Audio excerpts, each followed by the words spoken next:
What if your partner came into this with having no idea what it was to be married to a woman that was going to chase big business goals? Welcome back to the Moxie movement. We are going to do something a little bit different for the next few episodes because I have realized that so much of my success has come from picking the right partner in life, even if it was more of an accidental pickup off a beach in Thailand than a deliberate business partner choice. No, you chose. I definitely chose, right? I think much of your success as a woman in business, especially if you're trying to do the partner and parent thing, comes from having the support of your partner. I've convinced Jonny that he needs to do a series with me so we can talk a little bit about our histories together, our business histories. Hopefully it will be useful and insightful for your journey with you and your life partner through parenting and partnering and doing business at the same time. When we first met, what did you think our life would look like together? I don't think I had any idea really. It was all exciting.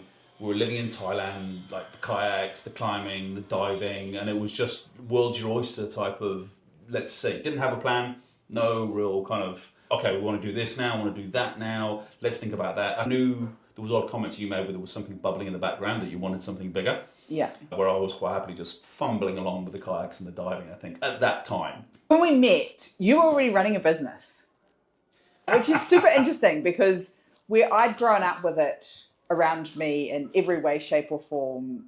Yeah. In my world, with my parents, business was everywhere, but in your world, was it Not in anywhere? a family, no. My sister did. She runs big pubs and restaurants. Yeah. So that's a little bit like business. But generally speaking, as we grew up, no. One of my best mates, his dad or their family, they had a business. So one worked and one had a business. So that was there. But my parents both had, it was the jobs, you're saving for retirement, be careful with it, and let's think about the long game and just slowly move forward. There certainly wasn't like, let's just rip the Band-Aid off and just, I've got a wild idea. Which is what you did though. Hey, you don't get to blame me for all of the business stuff. Because I'd already started doing it, yes. Yeah, we had already started. So we met in Thailand. So this is like full circle being back here, but more than 20 years ago. That's a horrifying thought. More than 20 years ago, we met here in Thailand. And I was working in scuba diving.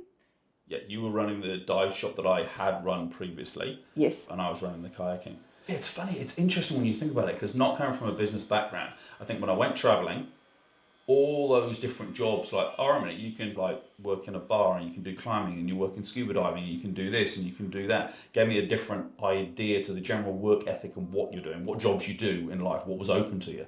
And I think that's when I just stumbled into doing something. There wasn't any set plan, it just all came together. It was stuff I loved doing, I was passionate about it and went, I can do that. Let's go back one step. So we met in Thailand, and while I know your accent is very English, other people struggle to pick it, which I find wildly funny because it's so English still to me. So you're from England. Where are you from originally? Middle of the UK, Leicester. What were you doing? You must have had a job before you started bumming around in Thailand, before you started your business.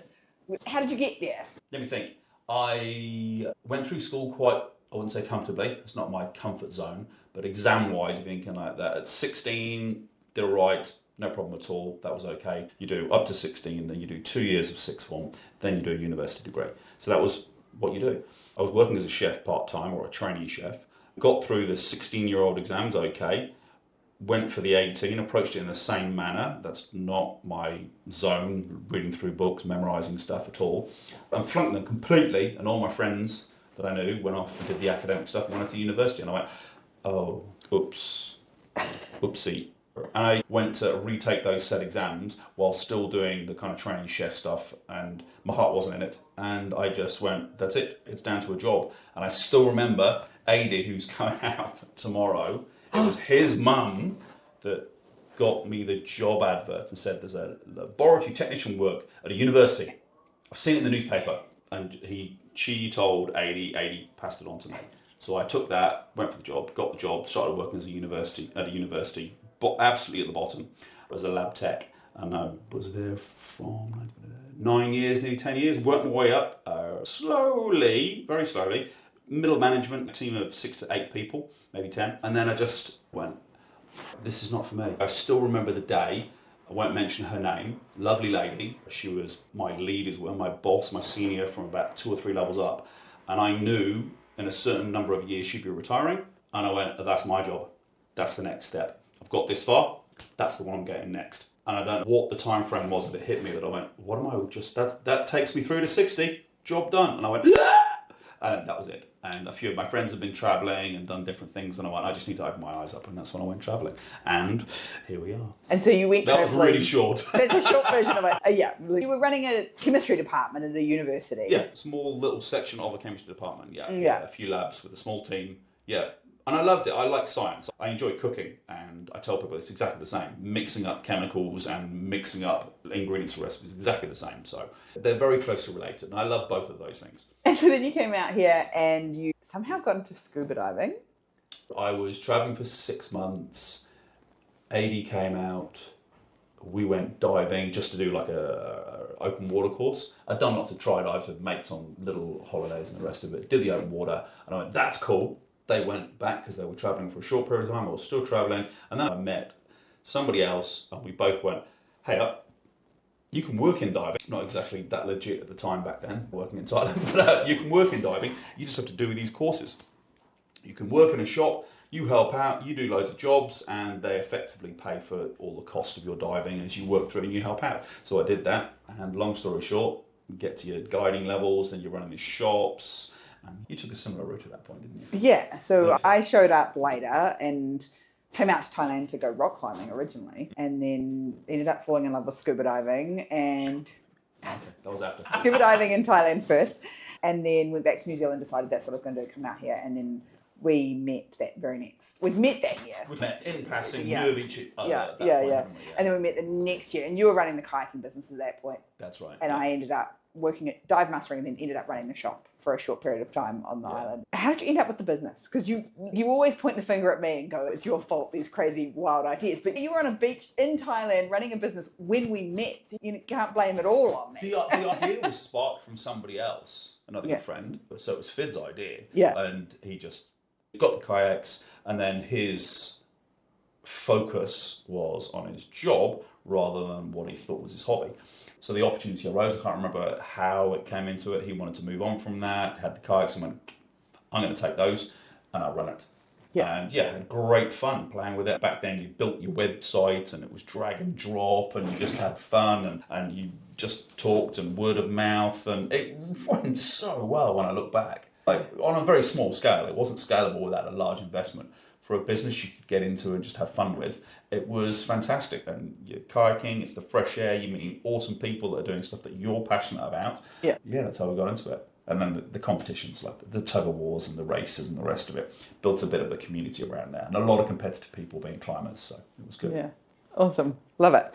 So I think for a lot of people, we have a unusual relationship when we run our businesses together, like we own our businesses together, yet I've been the face of them pretty much since the kayaking business all the way along. I've been the face of them. But I still remember at the time though, you coming from a businessy background, you said when we go back to New Zealand, I'll be running like the face or the monetary side of it and the rest of it, which I was cool with anyway. It is interesting really, because that was the first step there, and then going to New Zealand was a totally different ballgame. What's your first reaction to that I was like, I'm going to take the lead on those things when we get back to New Zealand? I never had any qualms, and that's what's so weird for me. And for years, when we used to have conversations, Mel-led and the rest of the different challenges, I'm like, what? That's rubbish. Because I go back through and all the different people. I was fortunate to have a lot of people I worked with and for that were really good.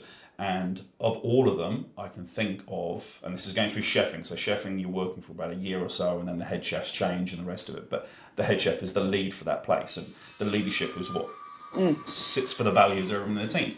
Most were female.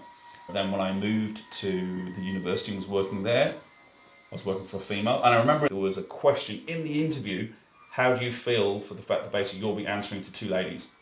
It was a question asked in my interview, and that would have been 1990. As a man, you'll be answering to ladies. Is that going to be an issue?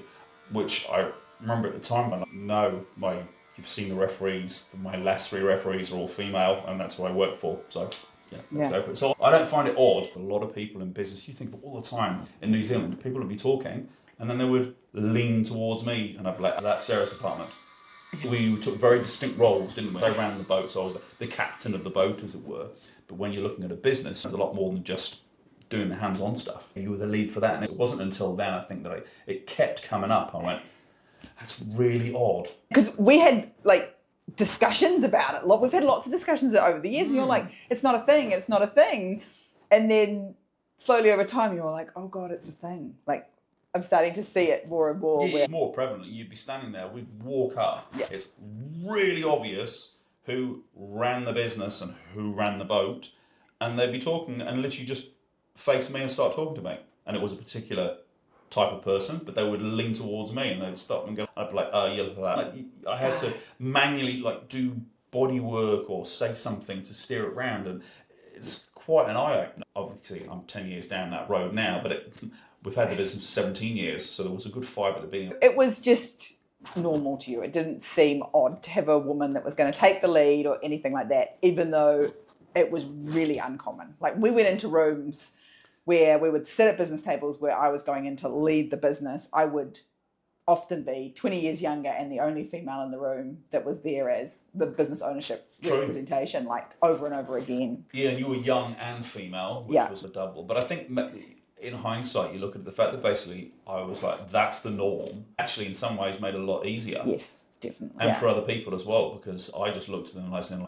what? Yeah. It wasn't a big thing. It was like, well, Sarah's in charge. You can ask her, actually. I'll come back to you on that one. Let me check with Sarah rather than... Yeah, exactly. It's like, that's not my area. It's not my area of expertise at all. So, yeah, maybe that was it. The fact that I was maybe naive to some of the attitudes that are still out there now made it a lot easier, whereas I didn't.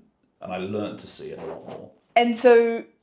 had you had experience of women running businesses like this? Or, you'd had management, but there's a big difference between corporate university and even what your sister does. I suppose at a young age, though, when you're working in a kitchen, there's somebody else that runs the hotel or the whole resort, but your world is a bit smaller and it's quite intense, and they're running the business. In that aspect, you don't look at it and go, oh, then who's above, then who's above, then who's above, and then who's the CEO? Who's 55, white man and frail, sitting in the back of an office somewhere. You literally just go, who's running the business is this person who is leading. So I know, you look at your leader. So yes, you're right, I hadn't really had the experience. I'm trying to think of anyone now of a business side of it. So my sister is a strong leader in hers, but as you say, she's not a business because she doesn't own it per se. Just a difference between something where you get a salary and you're making decisions inside a budget versus, as you know now, everything's on the line, right? Absolutely, yes. There's no guarantees of your salary next week. Yeah, if you can lose everything, then you're truly running it. Yeah. I just think there's different skin in the game, right? Yeah. Okay. Oh, yes, Auntie Margaret. That actually was, I was thinking about, when you asked the question, I'm going no, who was it? Everyone was in, working for somebody else. She ran the family business, very successful business. Still does? Not now? That's been moved on now, but parents' age now, so fully retired, been very successful. That's great. But she was the lead of that, and her husband moved into that family business when they were married and helped run it. She was the lead. She was always the strong one. She came across in a way that I think really put people off guard. She was on it, man. She was sharp, really sharp. So that was definitely somebody you was around on a regular basis that you would see that was a woman in business and a very successful one. I had done for years. And when you go back to the point there, she would have finished working, retired, say, nearly 20 years ago. Yeah. We're talking a completely different time frame. Oh, yeah. And so when I talk about me 20 years ago being in a world where I was the only woman in the room, she would definitely have been the only woman in the room so often. Absolutely. Growing up, what did success mean to you or look like for you in terms of the life that you wanted to go and live? Because we live in freedom. How do you pinpoint a point in your life when that was it? Success. I can't think what success was. When I was 13, it was being a top, well-recognised runner, whether it be cross-country track. Or that was success. Yeah. And it was recognition. I hadn't actually associated with that. I understood that recognition and success and all the rest of it came with certain freedoms, but not in the same way. Yeah, it's a hard one to know what it was at different points. The fact that I obviously thought success was, at one point, working at the university, was a good, solid job where the income went up. I bought my first house at 24. But yeah, got a house and went, oh, that's it. It's having a solid job. I'm moving up the career ladder. And that was success at that point. But as I say, that one was like a record going, and stopping, going, what am I doing? Wait a minute.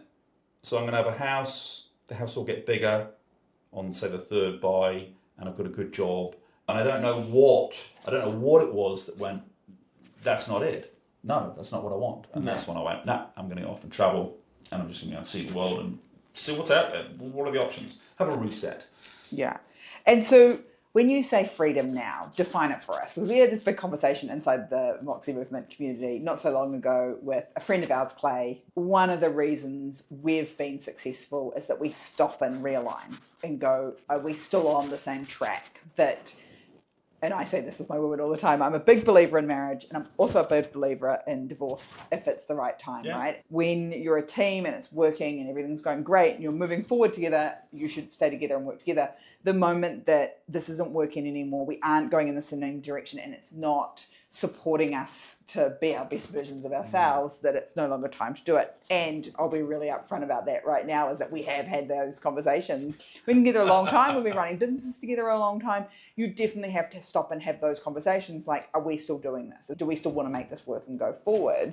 And at each time it's been one or other of us that has had to shift and change and morph and step up in order for it to happen. And we've figured our way through it. But I think freedom is that one where when you're in a marriage, you can say you want freedom and I can say we want freedom, and we can be talking about two completely different things. And this is where it gets really hard for people because they haven't gone, well, what does that actually mean to you? Yeah, well, what is freedom to you? Yeah, and so when you say success is freedom, what do you actually mean by that? Could be a long list. Freedom involves being happy as well. You have to be enjoying what you're doing. So I think freedom for me is it allows you to be free to do what you enjoy doing. Freedom's having choice to go, I can now choose to do what I wish to do. And if it is serving people, if it's working in a job that you absolutely love and you're passionate about spreading word, that's freedom. Yeah. My personal freedoms are, I want to go swimming in the ocean with my daughter. I want to be able to do a freediving course. I want to be able to all us do scuba liveaboards together because I absolutely love liveaboards. So it's those kind of things. It's having the free time to be able to go out and have adventures.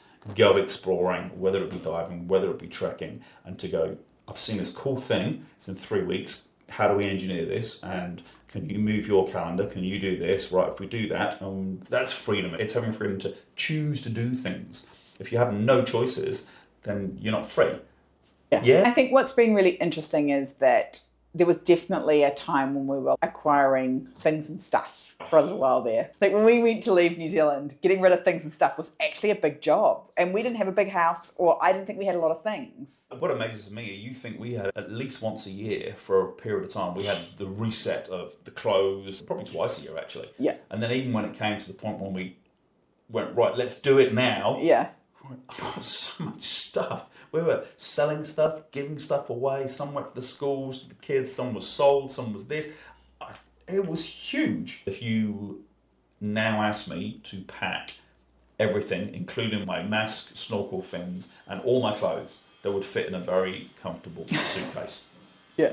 I just don't have that much stuff. Yeah, you don't need all that. You're right. We had so much things. And I think that's been what's been cool, is like we love where we're at. And we love the journey that we're going on together. Yeah. Like we recognize that there is more to do, there are more experiences to have, there is more to grow in terms of the business and those experiences that we're having through all of that. And we love where we're at right now and on the journey. And I think one of the things we've had to come to the time is there's been moments where it's, just get me out, just get me to the destination, just get me to the destination. And whenever you get to that place where it's just get me to the destination, you've forgotten to enjoy the journey. When I look back on our life experiences since we've met, man, have we had some wild times. There's times when I've been telling stories with people and they're like, how old are you? I'm not going to slide into my grave going, God, life was boring. That we've done so much business-wise and life-wise, that freedom to choose to do the things that we enjoy and we love together as a couple and as a family now, because we obviously have Scarlett now as well, it has been really important to both of us. I think one of the things that I think taking away from this is, in order to have a supportive partner, is that you both have to be clear about where you want to go. Now, like we don't love exactly the same things. So we're clear. Like, you'll notice that I said about I love freediving, but also I want to go scuba diving. There's a difference. I haven't yet managed the skill of freediving that you really enjoy. It freaks me out a little bit when someone takes a breath and dives down for 2 or 3 minutes. It's a really long time when you're on the surface. I still haven't quite mastered that. So I probably feel like I need to learn enough to go with him to a point, because then I'll stop panicking on the surface. There's different things. You don't have to love everything the other person loves doing. You don't want to come skydiving. The big thing here is, and I think that you've started to see, is Jonny starts helping me in the retreats. He always gets stuck on the tech desk at the back of the room.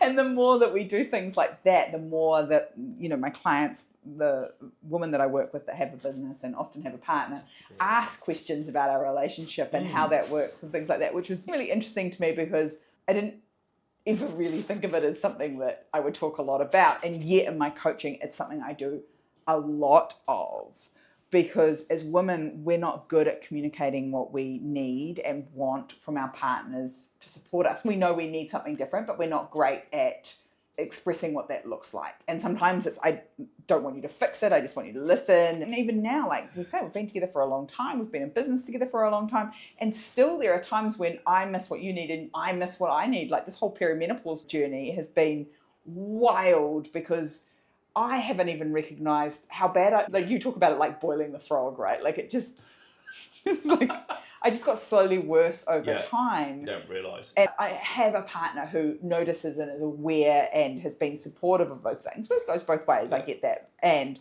there's lots of women out there that partners don't. They just think the woman's lost her mind or got... And it does feel like that at times, I must admit. Like when people go, oh, she's just gone crazy. She's gone crazy. She can't remember her freaking name. The fact that you've been supportive of enough to do the research and help me through that, because trying to navigate that while running the business as well has been like nothing else I've done. I said to you one night when I was having a good cry about it, everything we've been through, and in some of these other episodes we're going to talk about some of these experiences that we've had in business, that it feels at times for me in the last 18 months, 2 years, it was going to be hormones that brought me down. Because even though I know I haven't lost any of my competence in business, I have really lost my confidence in myself.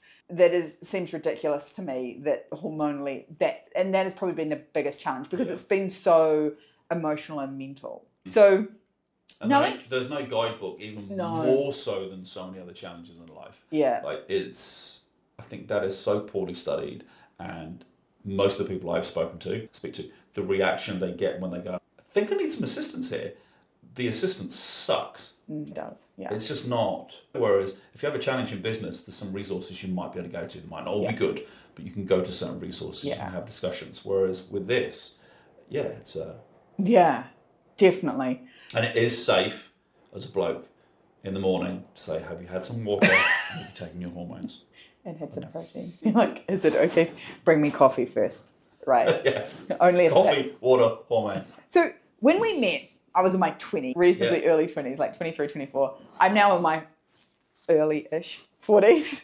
How has your definition of being my partner, and you have been a supportive partner in all parts of me, and like he's not perfect by any stretch of the imagination, and he's still been incredibly supportive through all of those shifts and changes, because I was just your girlfriend, and then your fiance, and then wife, and then partner and parenting. Partner in business before the wife, I think. Yeah, really. Exactly. So we've been through all these different shifts and changes. How has being a supportive partner to 20-year-old-ish Sarah in a bikini on a beach in Thailand through to 43-year-old Sarah, less bikinis, still on a beach in Thailand, like we've just gone through this massive shift. How has that evolved for you with me? Jeez, that's huge. It's a big question. At the first point, you're not even looking at that at the beginning. That's because... No, you're not. As you go through life, and we all know, there are some other challenges that come up, financially, families, kids, all the rest of it. So you're not even looking at that in the first place. We're having this conversation for Scarlett when she starts to go looking for a partner. Should you? Because I feel like I really... Absolutely, yeah. When you look at it, I mean, you were quite... Not forthright, that's not the wrong word, but you... I was forthright. I'm trying to actually think of it. Forthright is the word, but you were like, I knew you want to run a business, you're driven, so I knew those signs. I knew you wanted a family, and etc., and you wanted to get married, and you were clear with that. Interestingly now, knowing what I know, and as I've got more feminist as I've got older, I definitely wanted a committed relationship, but I don't know that I necessarily would have gotten married with all the connotations that come with it. But I think if we were having this conversation with Scarlett, though, I would say that actually how this person supports you, and there were lots of green flags at the start that would have probably gotten you across the line. But I think it's important that you do look for it as a woman, that you look for someone who will support you, that you're not just mumming this guy, that you're not doing his laundry and cooking for him and all that sort of stuff. It sounds a bit, what's the word? It's just like business. It's values. It's have you, it's exactly the same thing. You've basically got to go, look, what are you looking for in life? And have those conversations. We didn't do it quite so clearly. No. Organically, we could. But you're right. When you bring up Scarlett like that, it's that point where you're like, yes, I have got some points. You want to check this. Some people, you want to check the partner isn't lazy. You want to check also, check they're good with money. They're pretty low goals. Not still living in mum and dad's exactly. Got to be careful what you say. Somebody's like, but I know somebody. No, but so that's it. It's the values. It's what goals you want and where you want to see your life in that point. We've started having those conversations over the years, but it wasn't something we started with. There was no long-term goal. No, we're going to talk about. Yeah, exactly. That's it. But you meet people do it organically. Meet the parents. Well, the parents are all right. That's all right. And there's no red flags there. And what you're doing and how you spend money and how you live your life and what you want to do. Work out if they're an alcoholic or a drug addict pretty fast. So yeah, absolutely. And so values alignment. So we did that organically, and now we do that quite deliberately as we go along. Yeah. Anything else that's changed in terms of being a supportive partner? It's a great opportunity to grow because it's more of a challenge. So easy at that age. Yeah.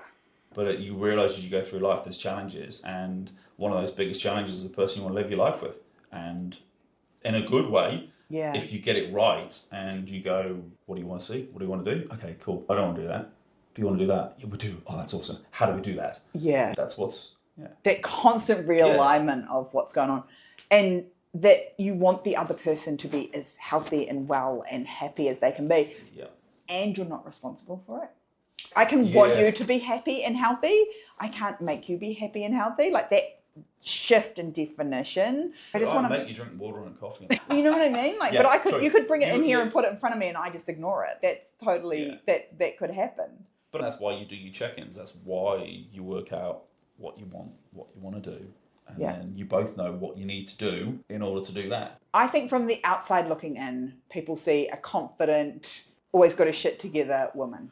Yes. And you don't get to see that all the time. That's not what you experience of me. Because we're human. I am a human. But I think it's really interesting because I think people would say, oh, Sarah hasn't shrunk from her goals. Like, she's just gone after it the whole way through. I don't know if you've not shrunk from your goals. Your goals have changed. My goals have changed significantly. Yeah, because you've had some ideas of stuff you wanted to do. And I could see you were leading in a certain way when we were first running the Rock and where you wanted to go, and you went, oh, no, that's not what I want to do. So that's not shrinking away from them. You just made an active decision and went, that's not what I want anymore. Yeah. This is the direction. Yeah, and so we were building, at that point, I was building, potentially dragging you along, quite a stable, significant business empire, of multiple businesses with a lot of employees. A lot of humans, a lot of people, so many, and a life that was going to actually mean that we were very stationary. Yeah. Whereas when we bought the boat the first time round, and we'll talk about that in another episode because it's a whole story, the intention was never to be so stuck, so stationary. So stuck in the ground again. Yeah. Absolutely not. So what do you think other people need to hear if they're looking to have a supportive partner? What do they need to hear about supporting someone like me that wants to be a great partner and a great mum and successful in her business? Because it's not all unicorns and roses by a freaking long shot. It's going to be a roller. It's going to be a roller coaster. Yeah, it's going to be a roller coaster. Yeah, for me, it was a challenge to keep up at times because you'd always have an idea. You'd always right, I'm going to do this and I'm going to do that and do that. In hindsight, I should have been more forthright in some of the ideas. Yeah. So I made a few mistakes there because it's both. But no, it's a roller coaster. There's ups, there's downs. If I'm talking to the partner now, if you're in that kind of what's it there, just support them. Give them what you think they need, not what they ask for. That too. I think there's a bit of both. Sometimes It is. Yeah. If they're clear enough to tell you what they need, do your absolute best to do that, which we try to do. Yeah, the communication is... There's times when you're going to need to step up. Hard to word it, really. Yeah. And imagine what they need and just go for it. Because there ain't no rule book. No, there's no rule book. As we've got older, we've both got better at clearly communicating what we want and need. Yeah, when we've learned each other as well. Yeah. So you actually know, you go, wait a minute, who needs what when? So, yeah, absolutely. We've come from really different backgrounds, but we've nearly done, not quite yet, but we're getting pretty close to having spent half my life with you now. We've not nearly spent more of our life together doing us than we spent being independent individuals and being kids at home and things like that. And we came from really different backgrounds and we've weaved it together, sometimes well, sometimes not so well. That's probably true for lots and lots of partners, of whether they're doing business together or whether she's doing business and he's supporting her. I would have thought so. Yeah. What do you think the top 3 things that have made us successful, coming from such different worlds and lives, to make this business journey where I'm leading and you're supporting? If you could strip everything else out and you could only do 3 things that would make it work, what would they be? That's tough. It's not often I get you speechless. No. I'm actually really enjoying this process. Oh, when you threw those, like, I'm just trying to think. They'll come to me. Can I say what I feel like they are as the partner being supported? And then maybe that will give you some time to think. So also, we have really different ways of being and the way that we communicate and the way that we talk and all those sorts of things. For me, it would be communication. The better you can get at communicating clearly, the more we've stopped imagining, the more we've both stopped imagining. Notice and imagine. Communication has been a game changer for us. Yeah. The second thing for me was like that consistent, where are we going? And not just next week, next month, next year. It was the bigger picture, because when we stopped checking in on the bigger picture, that's how we got stuck in in an environment that we weren't looking at, well, what does this look like 10 years from now? We're so in the day-to-day. So the comms, the bigger picture, like where are we going 10 years? Like 10 years from now, I'll be in my 50s, you'll be in your 60s. What do we want our life? What do we want our life to look like at that point? Because our girl will be gone from home at that point. Yeah. Actually, what relationship do we want to have with her as an adult, and how are we building that now? So I think those 2 things have been super, super key. And then the third one for me would be that you believe in me more than I do. The days where I'm like sobbing on the floor, believing I'm a failure in everything I do, which happens a lot, more now in perimenopause. Not that often. More in perimenopause than any other time, I reckon. Yes. Yeah. Yes. Yeah, where I really do question. Come out of it quicker. Yeah. But more often. Yes. Yeah. That you believe in me even on those days where it's like, it's all even in the days when it feels like it's all falling apart and the world is ending, that you still believe in my ability to figure it out and retire me and work our way through it together. It's always highly motivated by this retirement. I was trying to think how to say it. I've always believed in you. I know you can do it. So then me. I think that's always easier for other people. It is easy. Yes, I agree. Yeah. It's always, you're always going to question yourself more anyway. So that would be it. And yes, as in the more we've discussed, what are we doing? Where are we headed? Has made it easier, because we're both, you can revert back to that and go, yeah, cool, that's the reason we're heading in the same direction. We're not, because it's too easy to go, oh, I think I'm helping. Obviously, we're all quite different, so people are working in completely different businesses, or one person's only got the business.